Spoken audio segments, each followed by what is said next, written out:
morning to all of you, distinguished members on the dais, young friends. Let me begin by first congratulating the Institute and all the faculty members and students for organizing this meet. And I wish to also thank the management for having invited me here this morning to speak with all of you on this youth meet. I enjoy every time I come to Kerala, but this particular visit, because the day has started with my interactions with you, so in particular, this is a moment of great joy. I'm very happy to be here this morning. And I was hearing the speakers before me talk about the issues relating to young people and what one ought to do, enable people to tap into the potentials that you all have. So I thought that I must not stand here and sermonize to you this morning. Instead, what I thought I will do is just share a few of my own thoughts. And I know that all of you are smart enough to pick what you like and disregard what you think is not relevant. I think what is very important is the fact that you're all here today. And what to me is most striking is something which didn't occur to me when I was perhaps studying in university or was younger. It's only later in life when I entered politics and I traveled across the country and I understood the core values of what makes up India. Because when you're studying or working as a young professional, you're far too tied down or driven to complete your objectives and job at hand. And we take things for granted many times without realizing how precious and how valuable these assets are. These are assets that have been given down through the generations to all of us, to all of you. You see, India is such a large country, and some of you perhaps have traveled to cities and states across and beyond Kerala. The fact that we take our country's existence and unity and harmony for granted is only possible because the founding fathers of our country, the people who gave us independence 60 years ago, made sure that they create a framework and a fundamental that is so strong that we don't have to question the identity, the existence, the future of this country. With so many different divisions, caste and religion, ethnicity, language.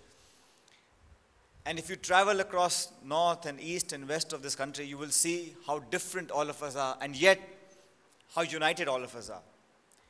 If you pick a gentleman from the state of Punjab, for example, the clothes he wears, the religion he follows, the language he speaks, the food he wears, the customs he goes through, has absolutely nothing in common with someone living in Ernakulam or Trivandrum or Cochin or Guwahati.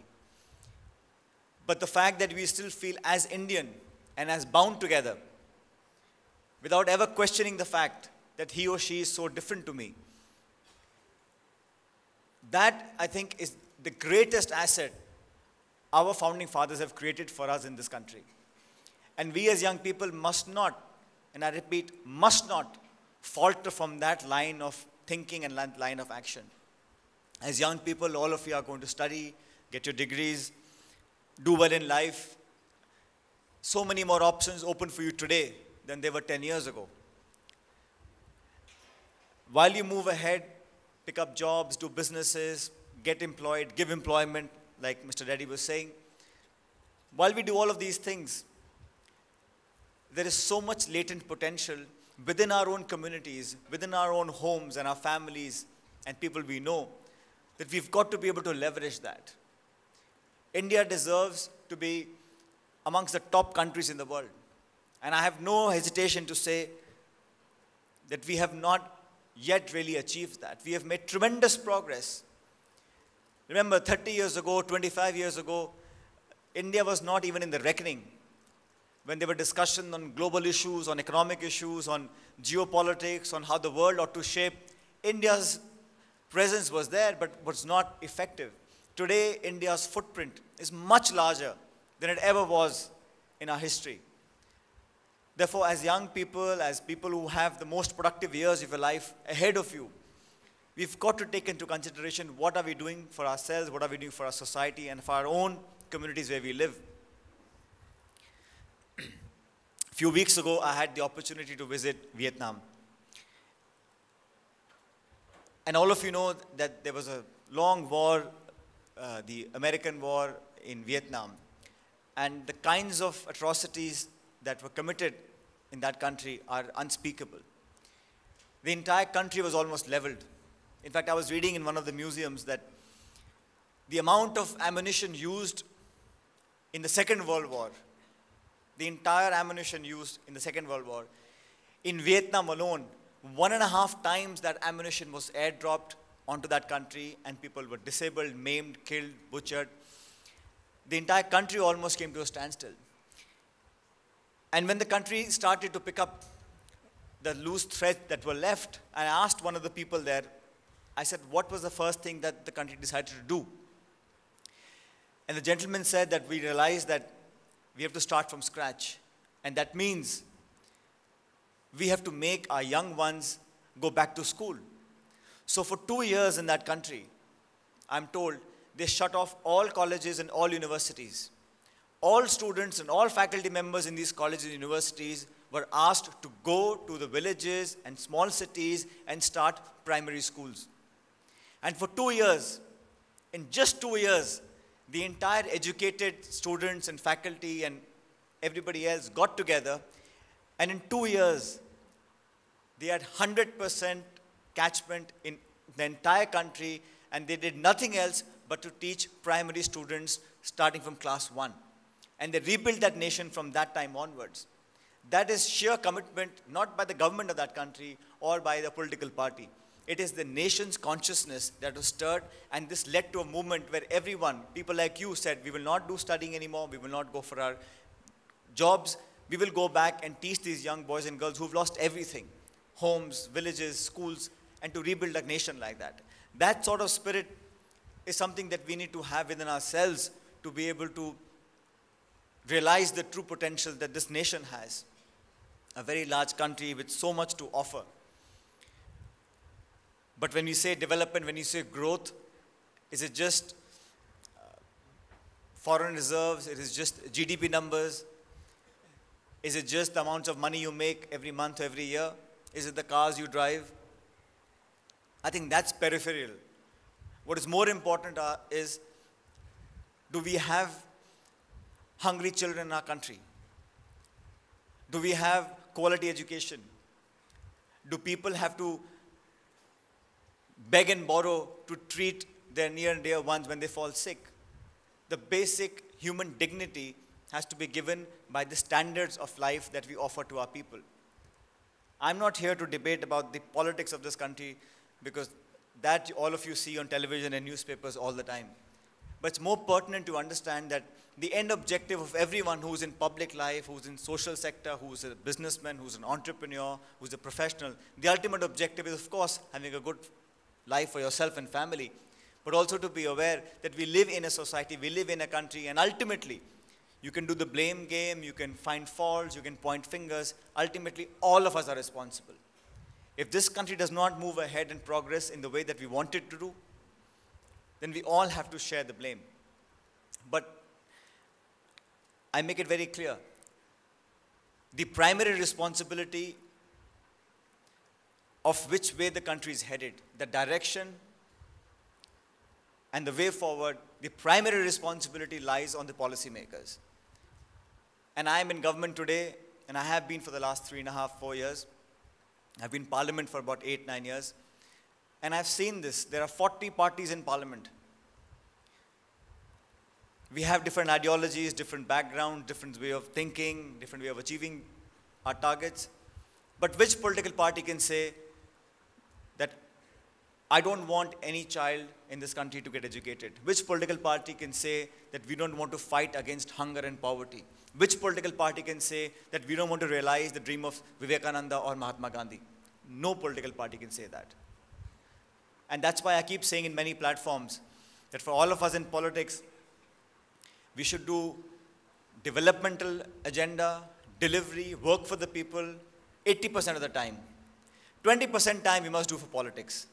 Little bit of politicking is also required to keep all of you entertained and to keep our interest in watching television and news channels. But 80% of our time we must devote to do developmental work that is tangible, that is visible. In these 2 days, I suspect you will do many activities which have been outlined for you. But I would encourage you to also share some of your experiences. And someone once told me that you learn the most from people who are least like you. People who don't live in your vicinity, in your neighborhood, who have different experiences, different backgrounds. You must try and learn to share some of those experiences, because that will enrich your personality. And why I'm saying this is not because it's my own belief, but as you move up in life, as you grow older, as you get out of campuses and go into your work life, while your degrees will matter and your grades will matter, what will matter even more is your understanding of the society that you live in, your ability to work with people, your ability to be able to be flexible, to be adapting to the sensitivities of other people. When you work in a team, whether you are a politician or a lawyer or an architect or a businessman, you have got to work with people. And to understand the strength of team building, to be able to talk to each other, especially if there's a difference of opinion. When everything is honky-dory, when all of you agree with what everyone else is saying, there's no problem. But when there is a difference of opinion, to be able to debate that in a cordial fashion, to be able to understand the prospects of what the other individual is saying, to open your minds and your hearts to other ideas, other concerns that you perhaps are not aware of. And most importantly, I think it takes a very large-hearted human being to be able to apologize, to be able to say, sorry, yes, I was wrong. I take your point and I will stand corrected. Humility, approachability, ability to be able to work with other people will take you far ahead in life than any college degree that I would have gotten or you would have gotten. These are all things that you will learn as you get out and join the workforce. There is so much to be done in terms of the development agenda of this country. And I believe that if we all single-mindedly focus on making this country the country we want to see in the next 10, 20, 30 years, there is no doubt we will achieve it. I am an eternal optimist. I think we have so much energy and creativity and spirit, and we have so much faith in our future. How many countries the size of India or the scale of this nation have a young population that has faith in its present and its future? There are geographies around the world where people are uncertain about their present, about what might happen tomorrow or next year. But all of us in our hearts know that come what may, whatever impediments come our way when we go on our journey forward, India will succeed, India will prevail, Indians will be recognized as the most brightest, talented people across the world. And I'm saying this because I've seen young people in the Northeast, I've seen them in Jammu and Kashmir, I've seen them in southern parts of India. Every one of them I've seen has the kind of self-confidence that didn't exist 20 years ago. So let's build on that and use the opportunities. And I think Father was saying that you're all privileged people to be able to go to colleges and schools and to get such wonderful environment to study. Truly privileged, all of us, you and me, to have this wonderful campus, to have a fantastic management and a faculty. And I must, on record, really appreciate the work CMI and all these institutions which have really devoted their lives and the people who worked to create